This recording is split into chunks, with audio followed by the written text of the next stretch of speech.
Joining us now to review some of the headlines of today's newspapers from around the world is Arise News analyst Emmanuel Ofeni. Good morning, Mr. Ofeni. Good morning, Victoria Tundu Hemkiwa Biola. Good morning, Rufai Oseni.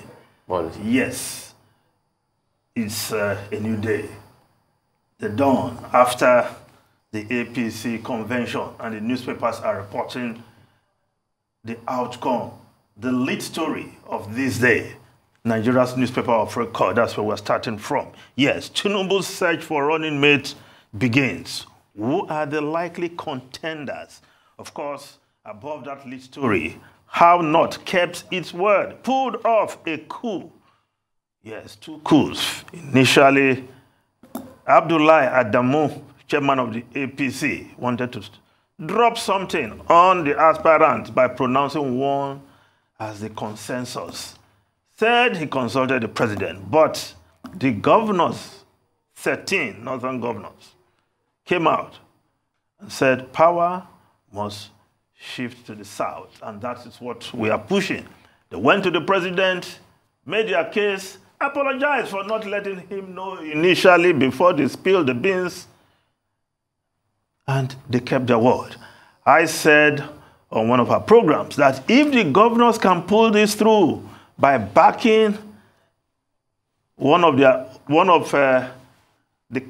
aspirants from the south, then they will be the heroes of the APC convention. And they did. Apparently, they had somebody in mind before even making that assertion. Bola Ahmed Tinubu won that contest overwhelmingly. In fact, you only need to listen to the musical counting of the votes or sorting of the votes. Tinubu, actually, Bola Ahmed Tinubu.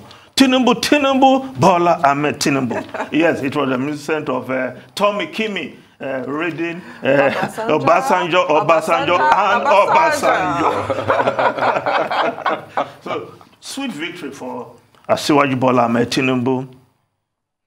The last but one step to realizing his lifelong ambition. Now he will face the Nigerian people, having vanquished his fellow contenders, many of whom stepped down for him. But I looked at some of the pronouncements. It's like those guys, many of those guys have been working all along for Asiwaju Bola Ahmed Tinubu because they did not even blink an eye in stepping down. I listened to Coyote Fire Me. There were many, especially at the level of an analyst, who were ready to stake their neck for Coyote Fire Me as the best man for the job. And he just went and said, I am still young. I'm stepping down from my elder brother. Looked like something out of a playbook. But Asiwaju Bola Ahmed Tinubu has been on this matter for a long time. And when it seemed it was slipping out of his hand, he came out smoking. And he did not really care whose ox was God, including the president. Now, he has made his maiden speech as a candidate. Yes, you can take a lot from that. You've looked at some of his promises.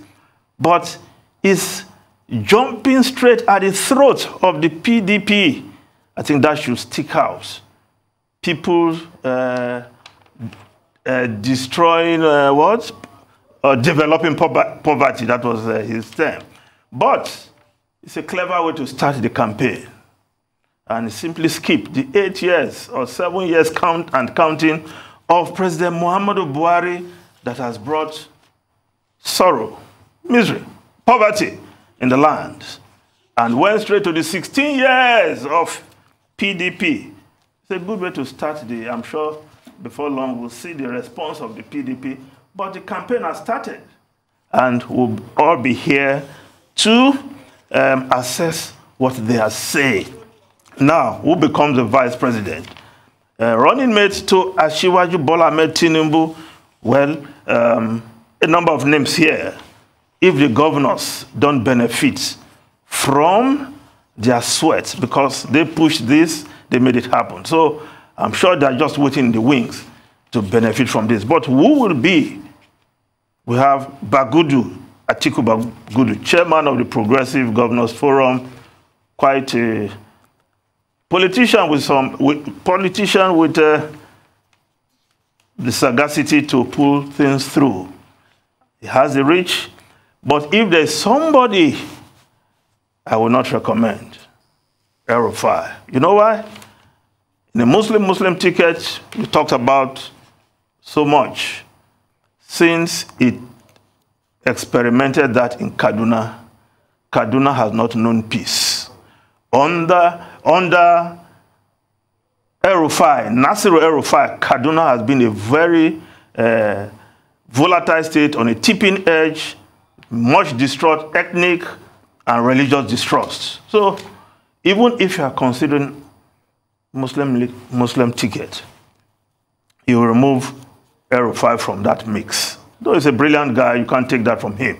But the Christians on this list, Governor Lalong, Boss Mustafa, if you don't pick one of them, what will you be telling the Christians in the North? That they don't matter in the politics of the North. But I don't think that is the thinking. Because there's also the school of thought within the Northern intelligentsia and among the politicians that the concept of one North should be harnessed and always protected. Governor Lalong is the chairman of the Northern Governors Forum. So why will you not pick him? Because he's not a Muslim. I think he stands a very good chance of also being picked as the running mate. But if you want to pick Muslim ticket, well, Ganduje, I will look at his baggage if I were, because at the appropriate time, that will be thrown in all directions. A man like Ganduje with his own baggage, that people are not talking about it now, does not mean we'll not talk about it on the soapbox. And of course, that will come to play. Yes, Zulum, professor, technocrat, you call him star boy. Yes, a poster boy. He's performed extremely well in a state like Borno, where at one time he was even ready to go to the Boko Haram den and confront those guys. You have him as somebody sitting next to the commander-in-chief. I'm sure a lot will be done. But again, we'll see how it pans out, because this is not 1993 when MKO Abiola is our man who moved on with a certain King Gibe, who was very obeying. Baba Gana Kimbe, very obeying. So not many looked at their religion at that time. But this is a different Nigeria. No thanks also to the last 7 years of what we have seen in this country. Now let's move on to how other newspapers are reporting this story. Tinubu inches closer. That's the Guardian newspaper. Tinubu inches closer to lifelong ambition. While the Daily Independent, Tinubu's emergence excites opponents, associates, aides. We must keep PDP out of power, says Tinubu. Mox Lawan says he cannot lick his wounds. Tinubu, right candidate for Nigeria's aspiration, Buhari. Now, the Daily Trust newspaper, 2023, Tinubu Atiku set for epic battle. Yes, some battle, you will say. Atiku Abubakar has been on this matter. This should be his 6th try to become president, against somebody whose life ambition is to be president. Who will carry the day? Of course, we have Peter Obi on the SDP, on the Labour Party ticket, where we have Kwankwanso, Rabiu Kwankwanso and his Kwasia movement on the NNPP, the Nigeria People's Party. Now, if we look at the Vanguard newspaper, APC, how governors, National Working Committee, others gave Tinubu victory. The Daily Sun newspaper, Tinubu PDP open fight. Yes, ex-governor promises to remove opposition parties' geckos after clinching APC ticket. We sympathize with him, says PDP. Now, the Leadership newspaper, after clinching APC ticket, Tinubu faces running mate hurdle. Now, let's just look at the foreign newspapers quickly. The the Times of London. Johnson to let benefit claimants buy homes. Plan could put 3 million on housing ladder. Yes, lower paid workers will be able to use their housing benefits to buy homes under the plans which Boris Johnson will be unveiling today. The Prime Minister of UK will be unveiling that. Now, the Daily Telegraph newspaper. Price of filling up average car hits £100. Petrol jumps 2 pence in a single day as cost of living crisis deals fresh blow to drivers. Yes, thank God in the UK they have trains, they have the tube, they have buses, so people can easily abandon their cars. Now, the Financial Times, yes, global hunger risk rises as stocks stall on Ukraine grain blockade. Yes, 20 million tons of export held up. UN fears war of destitution. Shipping guarantees sought. Well, the talk to get Russia to lift the blockade to release those tons of wheat trapped in that war zone is not making any headway. Hunger may just be a problem all around the world. Tundu and Rufai without help. It just goes to show how closely intertwined we all are. A lot of people in Nigeria would not have been able to point to Ukraine on a map, and rightly so. In Ukraine, I'm sure they think Africa is a country. But today, look at what is happening to them and how it's affecting us. When you think, oh, it's none of my business, it actually is. It's affecting a lot of African countries, and more people than ever are being projected to slide into poverty and hunger as a result of Putin's temper tantrum. It's really so tragic. With regards to the Times, I believe it was, that story about claimants, benefit claimants buying houses. I just thought Margaret Thatcher lives on. This is such a Thatcherite policy. The Iron Lady lives on. And I think this is Boris Johnson trying to stick to the true blue conservative policies to keep the party on his side, which he's managing to do. It's instructive for me to note that none of his ministers, no member of his cabinet, resigned on him. They're all sticking by him. So it does appear that the greased piglet, as it was famously described by his school friend Dave Cameron, his predecessor in office, one of his predecessors in office, you know how nothing sticks to him. He wriggles out of trouble like a greased piglet. It looks like it's holding true for Boris Johnson, and he's very lucky. About the £100 to fill a tank, it is so sad. And they're going to have to. They're going to have to, because Rishi Sunak was saying how he had given 5p off per litre. It looks like quite a miserable discount when the price has now hit £100. I just thought I'd do the foreign paper since we've talked a lot about what happened with the APC. Yes. But it's instructive to note in this day, it says in 2023, straight fight between Tinubu and Atiku. So according to this day, the third force is not a force at all.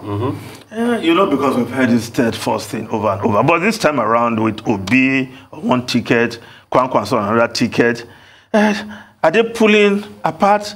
You can imagine if you had an Obi and Kwankwaso on a ticket, then you'd be talking of a force, really. That's a third force. Yeah. But the truth has to be said. Yes, when you say Obi on a ticket, Obi needs to sort out his problems in the Labour Party. The faction. They have factions. In fact, the factional, presidential candidate has emerged in the Labour Party. And I think he should go back and sort out those problems.